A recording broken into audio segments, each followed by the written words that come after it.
محترم سامعین، اشباق voice channel پر آپ لوگوں کا خیر مقدم ہے۔ اصلاحی اور سبق آموز واقعات و حکایات سننے کے لیے چینل کو سبسکرائب اور شیئر کریں۔ نبی کریم صلی اللہ علیہ وسلم کی وفات کا وقت جب آیا، اس وقت آپ علیہ الصلاۃ والسلام کو شدید بخار تھا۔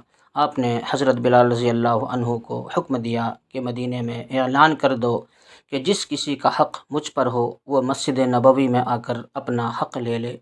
مدینہ کے لوگوں نے یہ اعلان سنا تو آنکھوں میں آنسو آ گئے اور مدینے میں کہرام مچ گیا۔ سارے لوگ مسجد نبوی میں جمع ہو گئے۔ صحابہ کرام کی آنکھوں میں آنسو تھے، دل بے چین و بے قرار تھا۔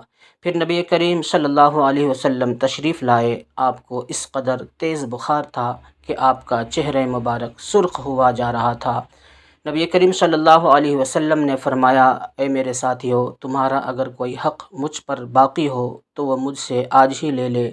میں نہیں چاہتا کہ میں اپنے رب سے قیامت میں اس حال میں ملوں کہ کسی شخص کا حق مجھ پر باقی ہو۔ یہ سن کر صحابہ کرام کا دل تڑپ اٹھا۔ مسجد نبوی میں آنسوؤں کا ایک سیلاب بہہ پڑا۔ صحابہ رو رہے تھے لیکن زبان خاموش تھی کہ اب ہمارے آقا ہمارا ساتھ چھوڑ کر جا رہے ہیں۔ اپنے اصحاب کی یہ حالت دیکھ کر فرمایا کہ اے لوگو، ہر جاندار کو موت کا مزہ چکھنا ہے۔ میں جس مقصد کے تحت اس دنیا میں آیا تھا وہ پورا ہو گیا۔ ہم لوگ کل قیامت میں ملیں گے۔ ایک صحابی کھڑے ہوئے، روایتوں میں ان کا نام عکاشہ آتا ہے۔ عرض کیا، یا رسول اللہ، میرا حق آپ پر باقی ہے۔ آپ جب جنگ احد کے لیے تشریف لے جا رہے تھے تو آپ کا کوڑا میری پیٹھ پر لگ گیا تھا، میں اس کا بدلہ چاہتا ہوں۔ یہ سن کر حضرت عمر رضی اللہ عنہ کھڑے ہو گئے اور کہا، کیا تم نبی کریم صلی اللہ علیہ وسلم سے بدلہ لوگے؟ کیا تم دیکھتے نہیں کہ آپ صلی اللہ علیہ وسلم بیمار ہیں؟ اگر بدلہ لینا ہی چاہتے ہو تو مجھے کوڑا مار لو، لیکن نبی کریم صلی اللہ علیہ وسلم سے بدلہ نہ لو۔ یہ سن کر آپ صلی اللہ علیہ وسلم نے فرمایا، اے عمر، اسے بدلہ لینے دو، اس کا حق ہے۔ اگر میں نے اس کا حق ادا نہ کیا تو اللہ کی بارگاہ میں کیا منہ دکھاؤں گا، اس لیے مجھے اس کا حق ادا کرنے دو۔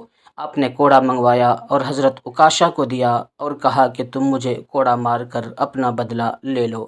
حضرات صحابہ کرام یہ منظر دیکھ کر بے تحاشا رو رہے تھے۔ حضرت عکاشہ نے کہا کہ اے اللہ کے رسول، میری ننگی پیٹھ پر آپ کا کوڑا لگا تھا۔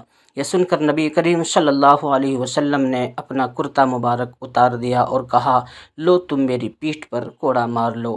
حضرت عکاشہ نے جب اللہ کے رسول کی پیٹھ مبارک کو دیکھا تو کوڑا چھوڑ کر جلدی سے آپ صلی اللہ علیہ وسلم کی پیٹھ مبارک کو چوم لیا اور کہا، یا رسول اللہ، فداک ابی و امی، میری کیا مجال کہ میں آپ کو کوڑا ماروں۔ میں تو یہ چاہتا تھا کہ آپ کی مبارک پیٹھ پر لگی مہر نبوت کو چوم کر جنت کا حقدار بن جاؤں۔ یہ سن کر آپ صلی اللہ علیہ وسلم مسکرائے اور فرمایا کہ تم نے جنت واجب کر لی۔ تو محترم سامعین، سبحان اللہ، اے رب کریم، ہمیں بھی نبی کریم صلی اللہ علیہ وسلم سے سچی محبت کا جذبہ عطا فرما، آمین یا رب العالمین۔ سامعین کرام، بہت ہی درد انگیز اور دل کو تڑپا دینے والا واقعہ ہے۔ اس سے آپ عبرت حاصل کریں اور نبی کی سچی محبت و عقیدت اور عشق کو اپنے دل میں جگہ دیں۔ اللہ ہمارے نبی سے عشق کو، محبت کو قبول فرمائے۔ وآخر دعوانا ان الحمد للہ رب العالمین۔ اخیر میں التجا ہے، اس طرح کی اصلاحی واقعات و حکایات سننے کے لیے ہمارا ساتھ دیں۔ اس کار خیر میں، اس مشن میں ہمارا ساتھ دینے کے لیے آپ لوگوں کا شکریہ۔ جزاکم اللہ خیرا۔